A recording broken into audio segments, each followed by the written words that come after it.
Hey up YouTube. So in this video today guys, we're going to have a chat about a few different topics. We're going to talk about this weather, what we've been having. I'm going to talk about No Mow May, and if I get time I might have a little bit of a tool chat with you. I love talking about tools, so let's get on with it then. So like I said, this weather has been very unseasonal. It's been a lovely April. And it's been a lovely May. We're in danger now. If it carries on, things will start browning off and things will start sort of, you know, not dying but not exactly flourishing, let's just say. So I am very sort of keen on keeping things going. I'm going to talk about how I do that and how I manage people's properties and people's lawns.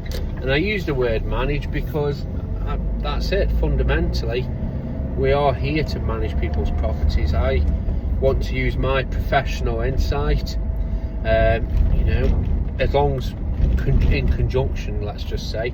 I'm not here to run rough, you know, over customers and say, right, it's my way or the highway.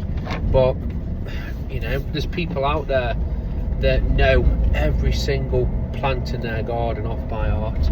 They know the Latin names. They know everything, and as such they're very knowledgeable. They're able to tell, you know, me in many ways how they want the garden looking after, and it's right. There's people out there that haven't got a clue, and you know, quite often they're thinking about their wallet, let's just say. And then there's people out there that are just happy for us to leave it to it. You know, at the end of the day, I remember I had a customer once where she took me on and I was asking about her advice. She says, Luke, just look after it. She says, you know, I don't go to a hairdresser and tell him how to cut my hair. I'm like, well, you do give him a rough idea on style, you know. I said, you don't, you know, you wouldn't be happy if you went in with long hair and come out with a mohawk, because that's what he does. So, you know, we did work together on it. But like I said, it's up to me to look after people's properties. So, as such, I will use whatever means I've got to look after their property. So one of the things I like to do is put down a little bit of feed every so often, even if it's once a year, and selective weed killer. I just want a healthy looking lawn for my customers. I don't, most of my, they'll never, I've got no lawns that I'd say are show lawns. They've all got a few weeds in them, they've all got, you know, problems and little bits of stuff that shouldn't be there. But by and large, I'd like to think if we took a picture before I started and during, it would be a lot better. It'd be a lot more weed free. It would be healthier, basically. So a little bit of feed at the start of the season or at the end of the season. I'll either use a granular feed or a liquid feed. I try and get the professional stuff. I've had mixed luck when it comes to off-the-shelf supermarket stuff. But hey, if I go in B&M's or Asda at the end of the season and they've got, you know, the liquid stuff and it's super cheap reduced, you know, you better guess it, that's going on someone's lawn. As well, I don't tend to charge for that service, you know, because quite often it's £50–60 at the start of the year, and it takes me all year to get rid of the stuff. 10 minutes of my time, 5 minutes of my time. Same with selective weed killer. What's a bottle of Graze On Pro? You know, 60ml for 10 litre, don't quote me on that. So you get what I mean, a little spritz on a weed even there or on a lawn, it lasts for ages. So like I said, I'm not shitting my pants over. I'm not thinking shit, you know, I'm losing money hand over fist here. I always ask the customers if they're fine with it, and they're happy for me to just crack on. So what does this bear with the weather? Well, I think a healthy lawn's a happy lawn. I've noticed the lawns that I look after look a lot happier and healthier at this time of the year compared to their next door neighbours. They're still green, they're still putting on growth, they're still looking healthy.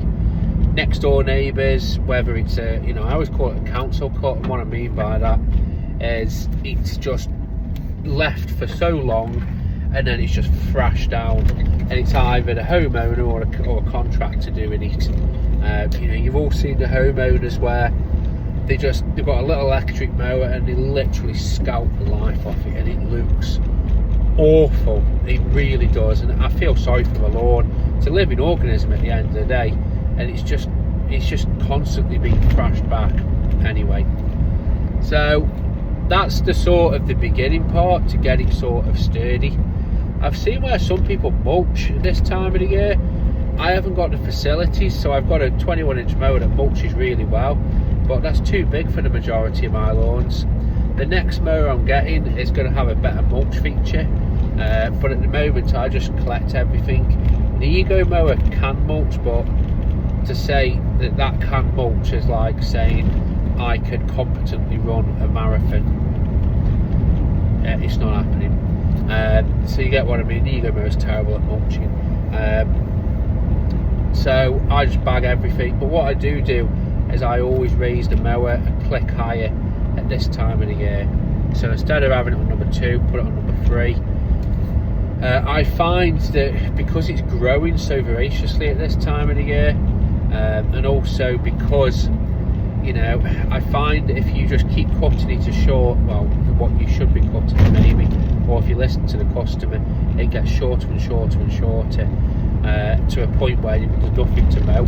But if you keep it on a little bit higher, it's always going to put on growth, especially with me with a roller mower. It pushes it down, so when I come next time, you know, there's meat there, there's enough on it to sort of keep it going. It sort of protects it.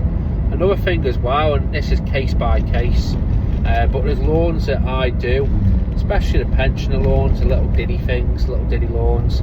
I will sort of say to them, oh, Joy's just to water your pot. And I'll be honest with you, if I'm seeing the pots are drying up and cracking, I'll say, Luke, Joy, just to water your pots while I'm here. And then while I'm there, while I'm packing up, I'll just give a lawn a good soaking. You know, even if it's not all of a lawn and it's just a part of a lawn, you know, that little bit that sort of dries out, I'll just leave the hose on it. In all fairness, it probably does sweet nothing, but it's summit, isn't it? You know, it's equivalent to a little freak weather storm in the middle of the day.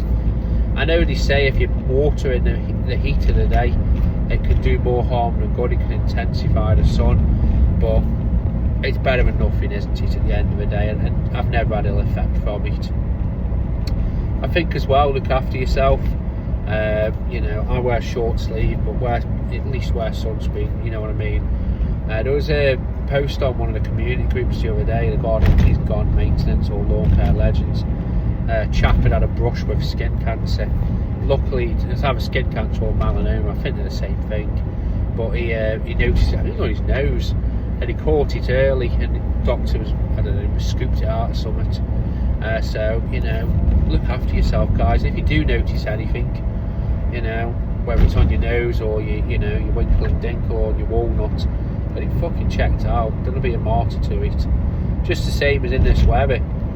If you don't want to work in it and you can't, don't work in it. You know, it's simple as that. You know, you don't want to be trying to do something and thrashing it and, you know, get heat stroke or something, because then what will happen is you're off for 2 or 3 days. So in reality, you'll lose more money. So look after yourself in this weather. One of the things I'm lucky, I've got a good customer base that, you know, they'll bring me a cup of tea out, they'll bring me a pop out or a cold drink. You know, they won't see me drying out. I always have my fridge with me. I've got a little Makita fridge, so that thing's always chugging away, and I've always got access to ice cold drinks. So again, I am lucky. You know, I don't have to sort of dehydrate. But yeah, look after yourself. I like them little isotonic Lucozade sport things. I think they're ridiculously sweet, and that's coming from a person who likes ridiculously sweet things. But I'm telling you what, when you've been out working all day and no matter how many drinks you have, you feel dehydrated. There's nothing better, especially for me. There's little mini Morrisons. I go there, get one of them and a Pepsi Max, both of them are ice cold, and I'll literally smash both of them. I know it's not the right mix of fluids, but them little Lucozade things, it replaces what you lose, and that dry, you know, headache, that goes away. I feel like fucking hydrated. I feel like I've had, like, you know, a waterfall in enema. You know, I just feel so much better. So maybe it's a tip for you. Definitely not the waterfall bit. So No Mow May, I had my first mention of it from a customer the other day. I've never really been affected by it. I've definitely done cleanups after No Mow May. I've had a few customers over the years where they rung up and they said, oh, my lawn's whatever, so we did that No Mow, and they were very honest. And this is it, they do, and I personally can't understand it. I can, in the grand scheme of things. It's to promote wildlife. One of my customers said to me, she's doing No Mow May because she's seen on the tally that, she didn't say No Mow May, but she says she's leaving it because she's seen on the tally that the butterflies lay their eggs in the grass or something, and if we don't, we won't have many butterflies. But my thing is what happens if things are a bit late and then they lay their eggs in there, or rodents live in there, or hedgehog, you know, anything could live in there because it gets so bloody tall, and it could be Vietnamese, and then, you know, what happens, it'd be like Vietnam, you know, all these little insects thinking they found a great home, and then suddenly some, you know, big bloke with size 12 shoes and a mower just destroys their habitat. So like I said, I've had it in the past where people have suggested it, and, you know, they're like, oh, well, we've been thinking about it, it's good for the planet. I say, well, instead of it being, you know, just for May, because, you know, you're going to let your grass grow out all of May, and then we're going to be struggling for probably the rest of the month, June, to catch up with it. How about we do a border and then leave that permanent all year? I can wildflower seed it, or one of your borders. Oh no, I don't want to be looking at that all year. Okay, you'll look at your whole lawn for a month, and then you'll look at a shit lawn for the next month. So this customer, like I said, it is going to be, luckily it's only a small lawn what she's got, and I don't do it very often, so I'm not too fussed. But yeah, it's going to be a trim job, it's going to be a rake off job, and it's going to be a mow job. But it is what it is at the end of the day. It's weird with this customer. She used to have a religious once every fortnight cut, even right towards the end of the season, and then the following 2 years, I don't know whether money's hit or something, she's only had it done every so often, you know. And like I said, I can't understand it really, but it is what it is. So talk time, my favourite part of any segment. So I've been mentioning to you guys about investing as much back into the business as I can, that's feasible for me, and, you know, not going to leave me short. We're coming up now where we've got June and July. After July, it's going to be investing back into myself, into the business accounts. I've done it a bit risky, realistically. I should have done it the other way around, but even then, August, September, October, November are really good months for me. So there's going to be 4 months of putting back into the business, and then December or January I could be in hospital, but again I still managed to eke out a little bit of a living. So these next 2 months, so in May, I'll talk about it at the end of the month wrap up, but this May I actually invested in a few more tools. So every month, I'm only mentioning this because maybe it's helpful. So I like eBay, if I'm being honest with you. I try and buy what I can off eBay. Obviously I price compare, but what I like about eBay is you can have a basket, so you can set up, you can add stuff to your basket, and then, so what I do is I add stuff to the basket, and at the end of the month I look at it and I think, do I really need it? And I can quickly get rid of half of it, probably, and then be left with the rest of it. So one of the things that I do is, as I go through the month, I add little bits and bobs to it. So end of the month I'm gonna, and basically this is a restock. So the Wolf Garden stuff is, I would say, is great, but it's a consumable. So their plastic brush, I use 1 a year. The Dutch hoe, I use 2 a year, or I wear out 1 a year. Typically I lose one before I wear one out. And the little scratchy things to get the stuff out of patios. So I'm going to buy spares of them to replace the ones that I'll be using this year. And then other little sundries like the Darlac leaf grabbers, I go through a pair of them a year. I've dropped on today, so I went into my local dealer. I like the Ego safety glasses, and what I like about them is if you take that little rubber trim off that stops you rubbing, but it never does if you take it off, they fit perfectly underneath your headsets, your cordless headsets, so you don't get any noise bleeding in. So I always use them, and they're really good. They're really good safety. They're relatively sturdy, you know, but they're cheap. If you lose them, it's not the end of the world. So typically they're £15 a pair. My dealer's got them at £10 a pair, but he had 7 or 8 pairs left.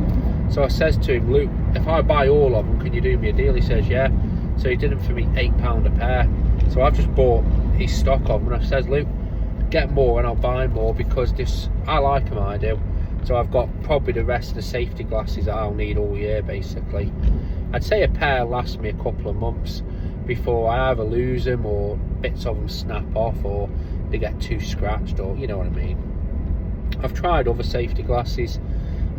Those ones I like the best, because once you take the rubber off, you don't get any noise bleeding through. So I've also bought a replacement set of the Still headsets. I am going to do a review on them, or an opinions based video, because I've used them now for coming up for 2 years. So I feel confident in recommending them. If I'm reviewing something, it's all like anything I do, it's with the intention of helping. So typically I'll only ever review something if I recommend it, or if I don't recommend it. Even then, probably not the don't recommend part, but the Still ones I do, so I'll be reviewing them and I'll be recommending them. So I bought a replacement set of them, and then I've bought, so the AP batteries, I've got 5 AP300s. One of them is the black OG one, which I've had for more than 5 years, and you know what, it's still chugging along. And the next one, I bought 4 at the same time about 3 years ago. I have noticed a little bit of deterioration in a couple of them, as in they don't seem to last as long. So, you know, they aren't infallible. The next, so I bought 3 AP500S batteries. Now I say I bought 3, I bought 2, and you got a third one free through the Still offer. So that's my investing for this month done and dusted. The reason I bought the 500s is I want to use them. They're going to be the workhorse batteries now. They're going to be the ones in every tool, in the strimmer, the blower, and the hedge trimmer. And then the idea is that they've got a lot more duty cycles, so they should last a hell of a lot longer, and it just takes the pressure off those. Them ones that I've got, they're out of warranty, so I want to try and baby them as much as I can. This new ones, I want them to take the hammer, because they're going to be under warranty and they've got more duty cycles. I do feel confident with them. Next month I am going to be getting a new mower, and I'm going to tell you what that is next month, but I'm going to tease you and see if you can guess with me. There's a clue.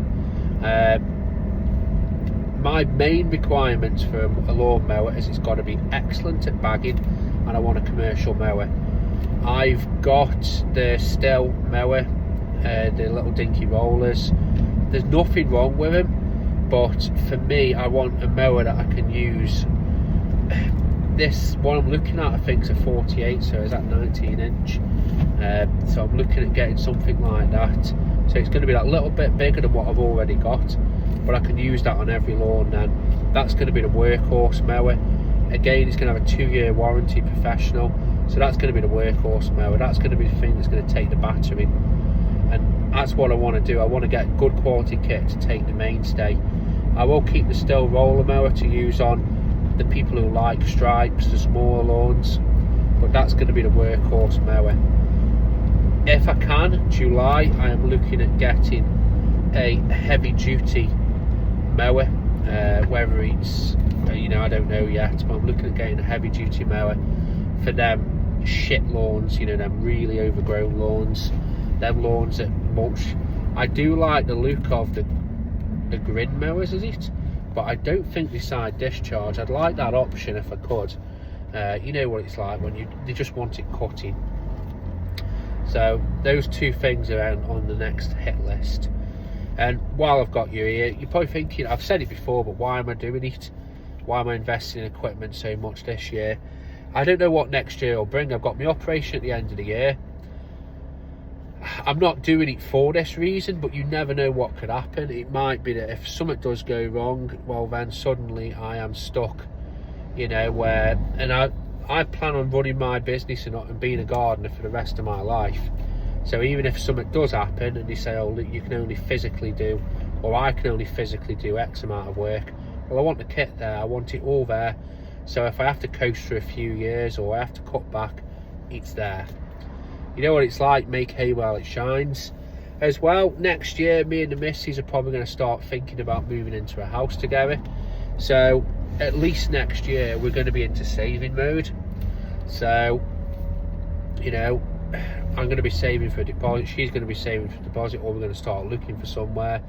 So again, I want to have good quality kit going into next year. You know, the last thing I want is supposed to be saving and thinking, oh well, I need to buy a new mower, or I need to buy a new this. The thing with this industry, no matter what kit you have, you'll always need more. There'll always be something happening, or if you're like me, there's always new kit coming out. And I love, as you can tell, I don't like having nice kit. So on YouTube, other people think, oh, he's got nice kit. I like having nice kit because it makes my life easier. It really, really makes my life easier. Having nice kit, nice equipment. So, like I said, that's going to be the plan going forward for this year at least. And then next year, it's going to be save, put money back into the business, you know, put money into a pot, whatever. It's going to be all about getting comfortable next year and getting ahead. Because what will happen is invariably when you get a house, you get children. You know, me and the missus, we do want children at some point, and you know, I'm 35, so you know what I mean, we need to start cracking on with that.